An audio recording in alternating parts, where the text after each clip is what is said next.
Friends welcome back to our channel. అతి త్వరలో జరగబోతున్న టెట్ ఎగ్జామ్ సంబంధించిన ఇంపార్టెంట్ వీడియోస్ అయితే మన ఛానల్లో తీసుకొస్తున్న సంగతి తెలిసిందే. ఇక ఈ వీడియోలో భాగంగా 9th క్లాస్ తెలుగు సంబంధించిన మరికొన్ని ఇంపార్టెంట్ బిట్స్ అయితే తెలుసుకునే ప్రయత్నం చేద్దాం. ఈ టెట్కు సంబంధించిన ఫ్రీ ఆన్లైన్ టెస్టులు రాయాలనుకుంటే మన యాప్ని డౌన్లోడ్ చేసుకోండి. యాప్ లింక్ అనేది డిస్క్రిప్షన్లో ఉంటుంది.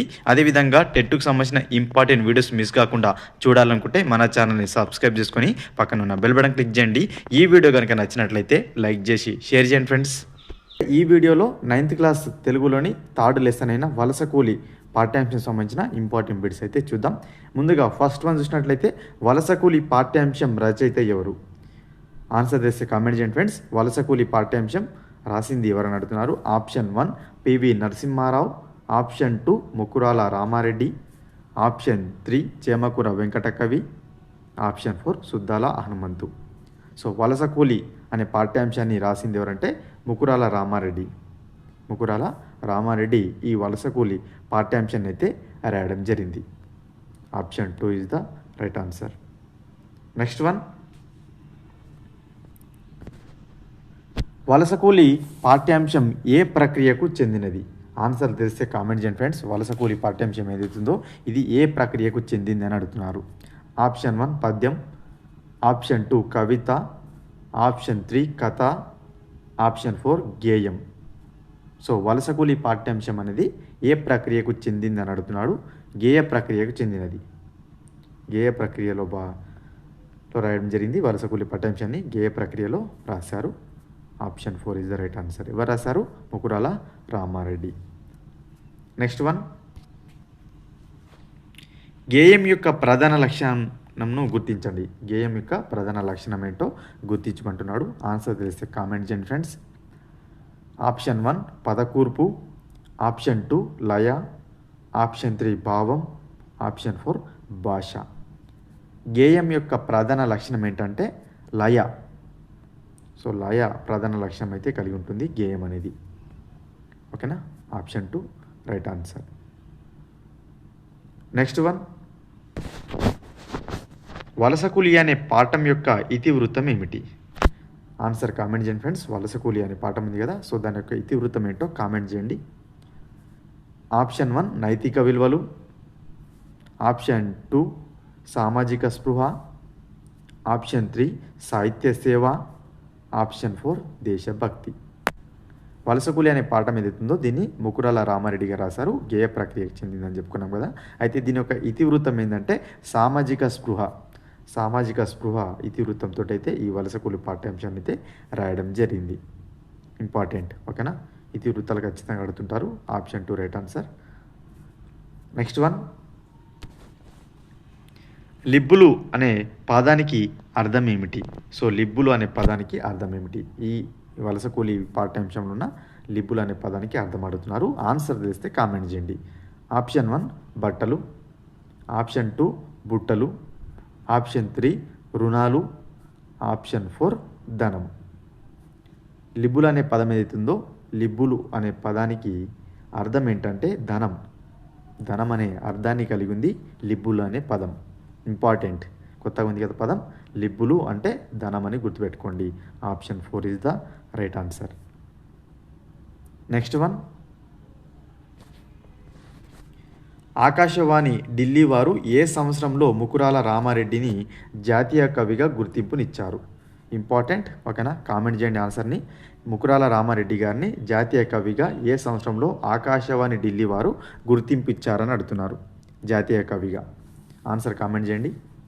Option 1 1972, option 2 1975, option 3 1976, option 4 1979. So Akashvani Delhi వారు ముకురాల రామారెడ్డి గారిని జాతీయ కవిగా 1976లో గుర్తింపునివ్వడం జరిగింది. ముకురాల రామారెడ్డి గారిని జాతీయ కవిగా ఎప్పుడు 1976లో గుర్తింపునిచ్చారు. ఎవరు? ఆకాశవాణి ఢిల్లీ వారు. ఇంపార్టెంట్. ఓకేనా? Option 3 is the right answer. Next one, ఈ క్రింది వాటిలో రూపక సమాసంకి ఉదాహరణ కాని దానిని గుర్తించండి. సో రూపక సమాసం కాని దాన్ని మనకు గుర్తించమని అంటున్నాడు. చూద్దాం. ఆన్సర్ తెలిస్తే కామెంట్ చేయండి.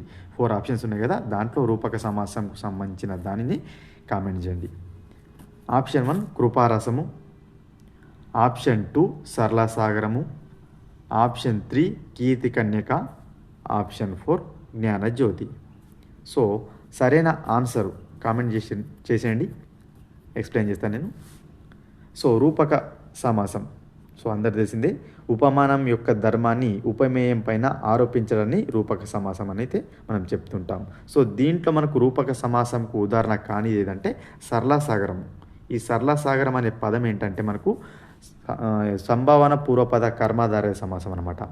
ఓకేనా. సో నామం అనేది సంజ్ఞ అనేది మనకు మొదటి పదంలో వస్తుంటుంది. సరళసాగరం అనేది సంభావన పూర్వపద కర్మాధారయ సమాసం అనమాట.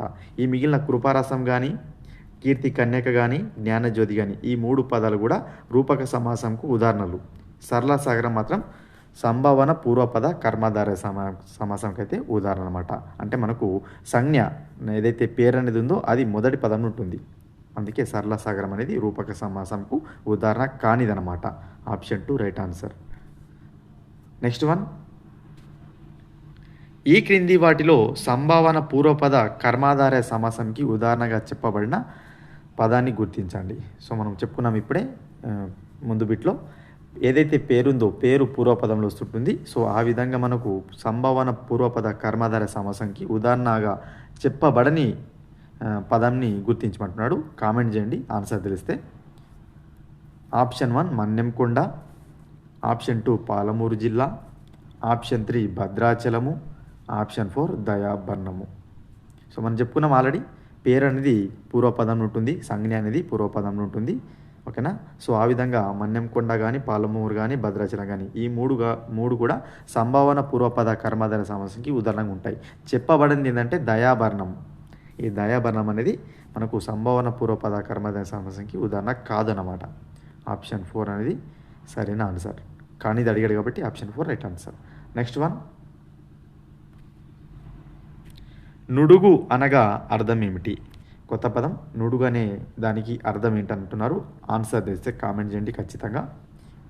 ఓకేనా. ఆప్షన్ 1 సముద్రం, ఆప్షన్ 2 శరీరం, ఆప్షన్ 3 పలుకు, ఆప్షన్ 4 బాధ. నుడుగు అనే పదం ఏదైతుందో ఈ పదం అనేది ఏం అర్థం కలిగి ఉందంటే పలుకు అనే అర్థాన్ని కలిగి ఉంది. Most important. ఓకేనా. నుడుగు అనే పదము పలుకు అనే అర్థాన్ని అయితే కలిగి ఉంది. ఓకేనా, గుర్తుపెట్టుకోండి. అదేవిధంగా మనకు ఇంకొక అర్థం కూడా కలిగింది అనమాట. నుడుగు అనే పదం ఏంటంటే చెప్పు అనే పదాన్ని కూడా కలిగింది అనమాట. చెప్పు కూడా 2 మీనింగ్స్ ఇచ్చాడు, టెక్స్ట్ బుక్లో చూడండి. నుడుగు అంటే పలుకు, చెప్పు 2 పదాలను కలిగి ఉంది, అర్థాలను. Option 3 right answer. Next one, last one, అస్యము అనగా అర్థం ఏమిటి? ఇది కూడా కొత్త పదం, ఇంపార్టెంట్. అస్యము అనగా అర్థం ఏమిటి అని అడుగుతున్నారు. ఆన్సర్ చేస్తే కామెంట్ చేయండి ఫ్రెండ్స్. ఓకేనా. ఆప్షన్ 1 యువతి, ఆప్షన్ 2 చీకటి, ఆప్షన్ 3 ముఖము, ఆప్షన్ 4 యుద్ధము. అస్యము అనగా అర్థం ఏమిటి? ఆన్సర్ కామెంట్ చేయండి. సో దీని యొక్క ఆన్సర్ ఏంటంటే ముఖము. అస్యము అంటే అర్థం ఏం కలిగిందంటే టెక్స్ట్ బుక్ ప్రకారం ముఖం అనే అర్థాన్ని అయితే కలిగి ఉంది. లేదన్నట్లయితే మొగం అంటాం కదా, మొహము. సో ఈ అర్థాన్ని అయితే కలిగింది అస్యము. కొత్త పదాలు ఖచ్చితంగా చూసుకోండి, ఎగ్జామ్లో అడిగే అవకాశం ఎక్కువగా ఉంటుంది. ఇవి ఫ్రెండ్స్ ఈ వీడియోలో భాగంగా ఇంపార్టెంట్ బిట్స్.